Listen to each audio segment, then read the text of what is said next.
Hey there, I'm Patrick Clark. If you're looking at this on YouTube, head on over to learnfiddleonline.com and check it out. This is a video response to a question I had on the forum, and I'm just going to read it down. It's from Baz, and Baz says, I'm a self-taught fiddle player somewhat over the last 5 years. I lack some basic skills like playing in other positions than first. I lack speed and sensible practice regimen. I don't think I sound bad from what people tell me, but I realize my limitations. I am really interested in bluegrass and country music, fiddle, also old-time fiddle. I love waltzes and slow airs. I know basic scales and arps. I don't know what arps are. I don't know sharps or I'm not sure. I've heard of that, but I can't seem to fit them into my playing. Any advice, please? Well, this is quite a lot of lots of questions, big answers here. So I'm going to try and go quickly so that and concisely so that you can kind of get the most out of this. The first thing, playing in other positions than first, lacking speed. Well, those two kind of go together, and sorry for this. I'm answering this in a hotel room. I'm out on the road right now.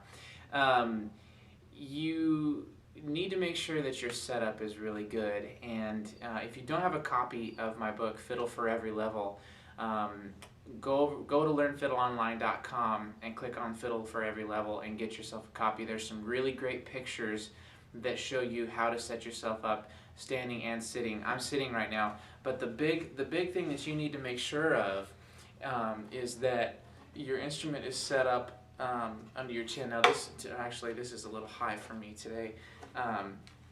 So you take your shoulder rest. I'm spinning it down. I felt kind of like I was stretching my neck out. Shoulder rest that I recommend is a Forte Secundo, and if you don't have a shoulder rest, go get you one of these. And I've got a Whitner chin rest on my fiddle here, and you have to make sure that your instrument is up on your shoulder.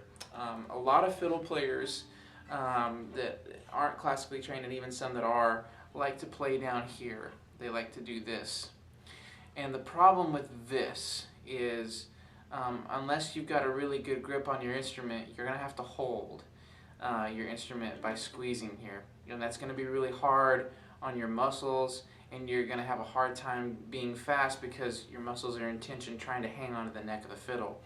If you put it up here on your shoulder instead of on your chest, it's not a chest rest, it's a shoulder rest. Get it up here on your shoulder so that now your hands are free to do whatever they want to do without having to make sure that the fiddle doesn't fall out from under your chin. And as far as getting from shifting, so if you want to go to second position, which usually we teach first into third, so where you have your third finger, you're going to put your first finger there. And you have to make sure that your shoulder rest and your chin rest and everything are allowing you to do the hands-free thing, look, ma, no hands type deal. And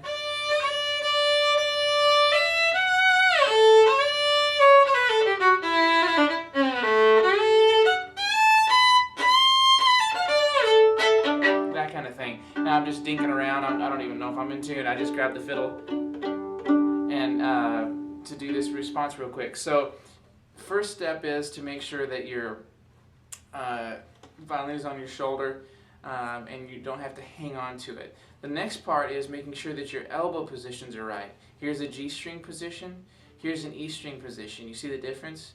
Now, relatively speaking, you have to do that for every string. Now, if you're going to play in another position, you have to make sure that when you go from, if you're in E string position here in first position, you're going to swing up, you're going to pull your elbow in to get up there. And the same thing here. Now you're back in A string position. Now you're going to come up here like this.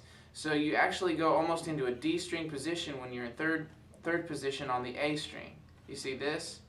and this are the same elbow position. The only thing that I'm doing is changing strings and coming up. Now, literally, it's this. You have this motion, back, and then in again. So the diagonal motion from your elbow, it's a diagonal motion from your elbow rather than so much of this, or this and this together. It's a compound motion, not a fragmented motion. And so that'll kind of help you get into different positions. Your finger patterns change in different positions. So that's in the key of D. You have this pattern just on the A string. Now, if you were to play that same,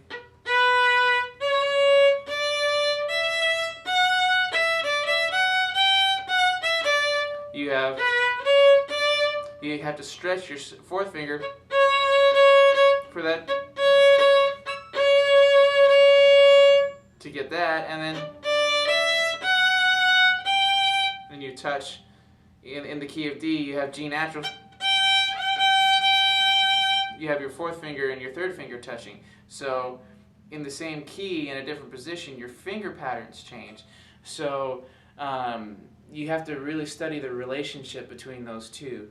As far as getting your speed going, relaxation, as we've talked about here in the shifting, I'm going fast and I'm sorry, you have to make sure that you stay relaxed. And again, you won't be able to play fast if you have to squeeze, or if you're squeezing. Maybe you're upright already. Maybe you're already here. That's great. If you're squeezing, it's going to really harm you. Maybe one of the reasons you're squeezing is because you're holding your breath. That could be part of it. You could be just naturally tight. You could be squeezing your shoulders up. These are the general things that I look for in a student when they say that they're tight or they sound tight. It's here, or it's in the breath and the shoulders at first, and then it kind of flows out through the rest of the body. So if you're tight in your shoulders, you're going to be tight here in your elbow, and then consequently your hands are going to hold and squeeze and everything. So elbow positions will help your speed. You only need to put your index finger down, or a third finger, or second finger, or fourth finger, doesn't matter, just enough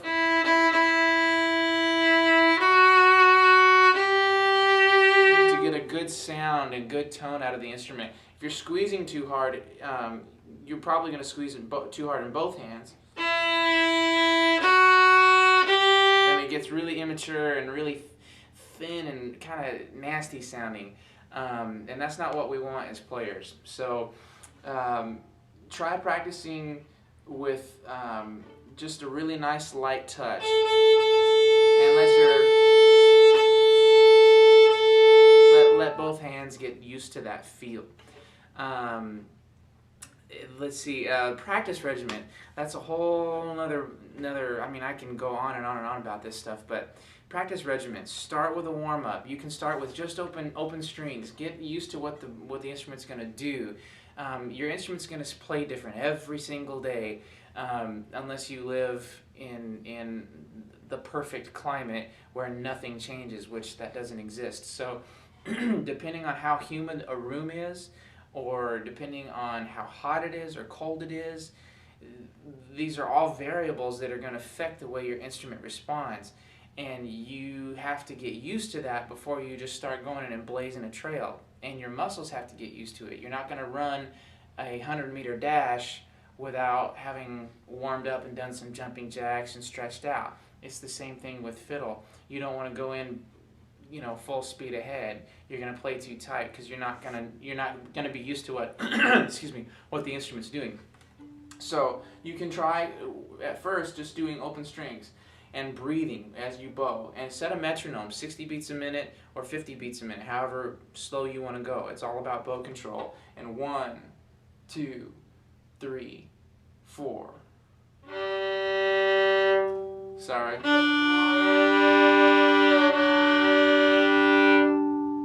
1, 2, 3, 4. 2, 3, 4.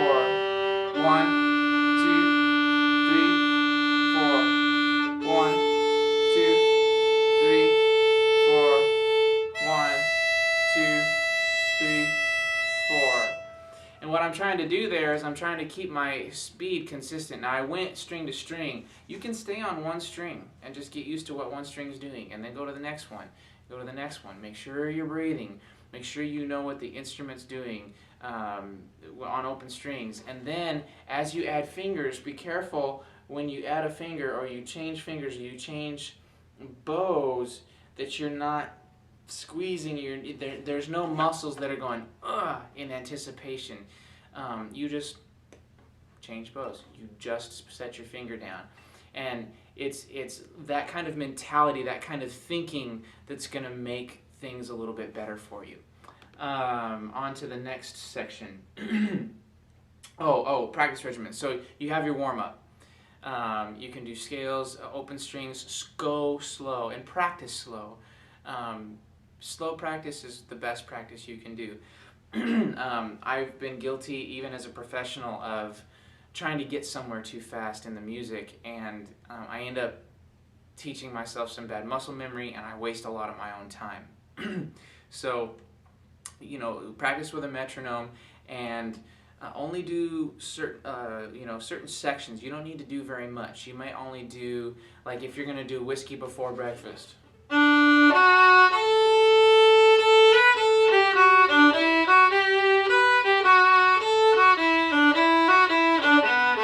Now I'm going slow. You can take that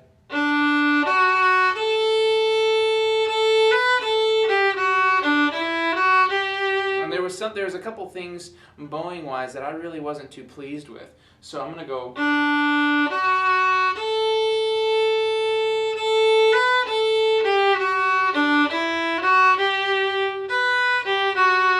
I'm only going to work on that part for a little while, and I'm going to stay at that speed, and I'm in my mind, I'm thinking about how I want it to sound all the way through, every single note, and I'm singing it literally in my mind. I'm going bum bum bee bum bee bum bum bum ba bum ba bum bee bum bum, and I'm going to stop right there. I'm going to overlap my phrases.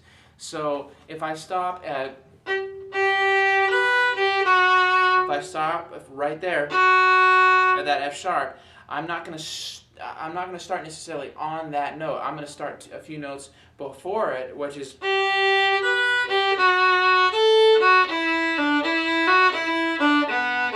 I'll pick it up again.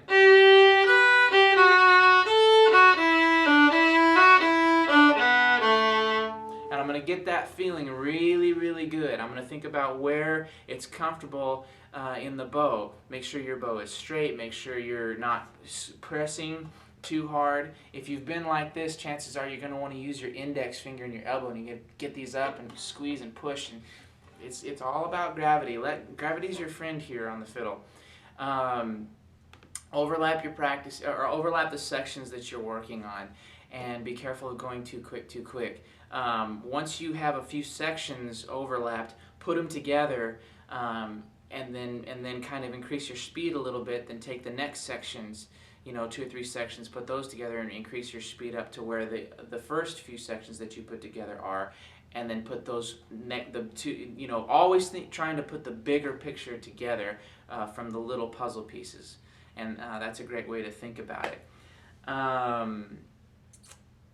Let's see here.